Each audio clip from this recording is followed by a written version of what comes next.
Hey, what's up, you guys? Bloody Jacob here to bring you my review of this past week's episode of Riverdale on the CW, which is episode 5 of season 2 called When a Stranger Calls. And I want to apologize very much for the lateness of this review. I know it's aired back on Wednesday night. It's now Sunday. Just with work and all the other shows I try to juggle week to week, unfortunately this got pushed back. And I regret pushing it back as much as I did, because once again, this episode of Riverdale reminded me why I'm so into the show. And from now on, I promise I'm going to try and make this more of a priority. I'm going to be prioritizing it over Arrow each week, maybe over Legends of Tomorrow. We'll have to see about that. But it just reminded me how much I enjoy Riverdale, and I thought this was a really good episode. This season's been very good so far, I think. Although the mystery with the Black Hood is starting to wane a little bit, I'm not really...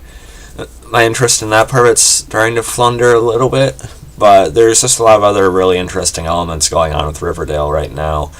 And I don't imagine they'll have this Black Hood thing going on for more than 15 more episodes or something, with it having 22 episodes this season.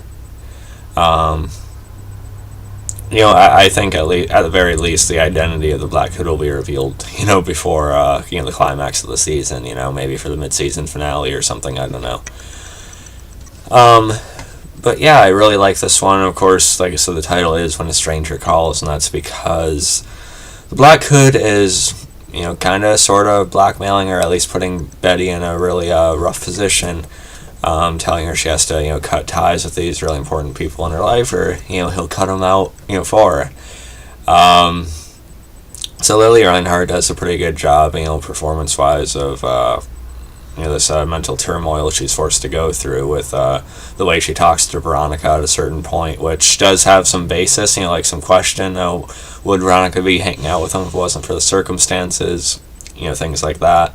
I'm a big Veronica supporter, though, so I believe that she's actually, changed herself. But, it's still an interesting thing to bring up, I guess. But the way Betty has to deliver it to her with such, disgust and, just hostility towards her, definitely hurts. Even when Veronica, is told by Betty later on that she wouldn't, do certain things, and it sort of makes up for it. You could probably still tell it got to Veronica a little bit with what she said earlier. But we'll talk more about the Veronica side of things in a second, actually, with, I think it's a former, let's see, I forget if they're actually related, or if it's just like a, just give me a second, guys, I apologize. Yeah.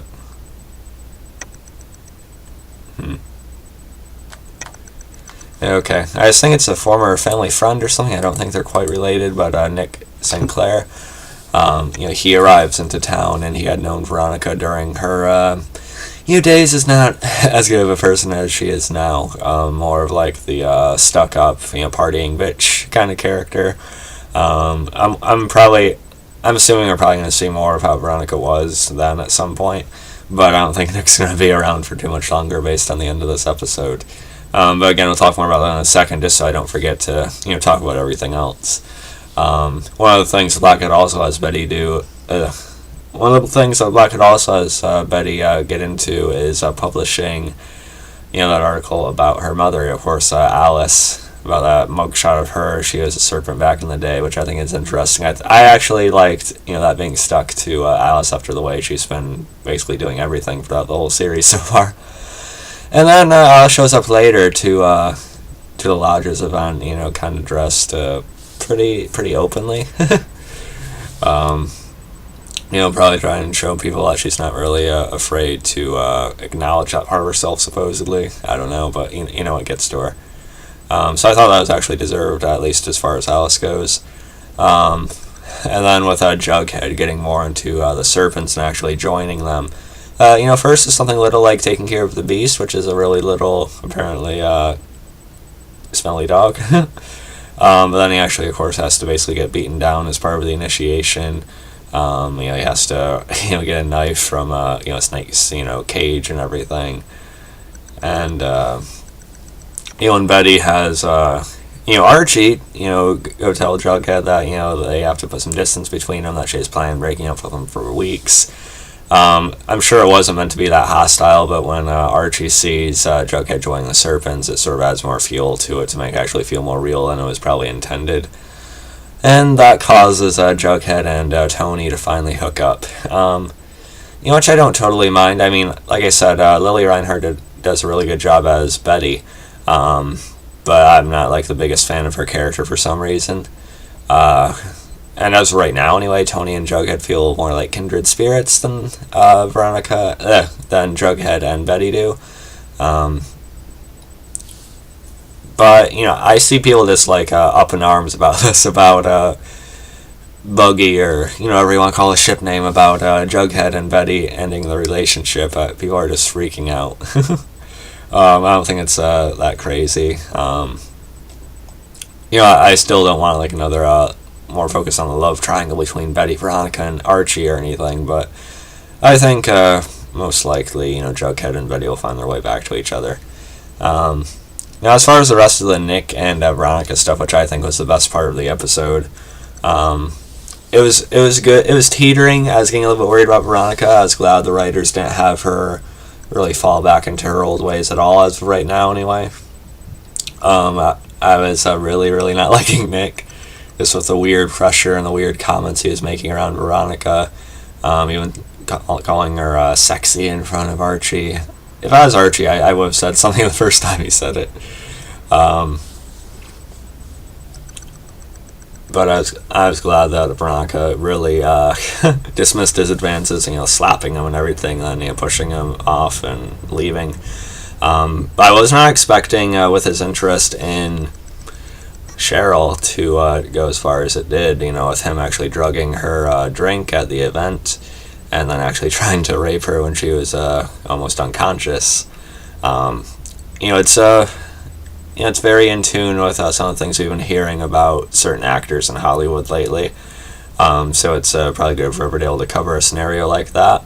But luckily, Veronica and the rest of the Pussycats see something was going on, and they're able to stop him before he goes, any further with it at all. And what made it even more awesome is that Veronica and the Pussycats just beat him down. They beat the shit out of him, which was great. Veronica actually punches him directly in the face. Not a slap, just slugs him directly. It was awesome. And then they just kicked the shit out of him on the ground. And I think I seen Veronica knee him in the gut or the balls too. That was awesome, man. I liked it a lot, and I thought at the end they might actually tease the reveal of the Black Hood's identity with Betty going to that house.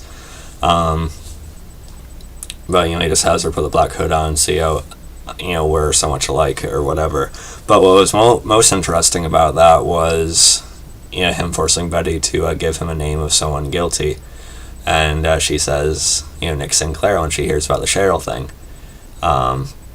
So I think that's good. I wouldn't mind if we just see Nick's dead body at the start of the next episode.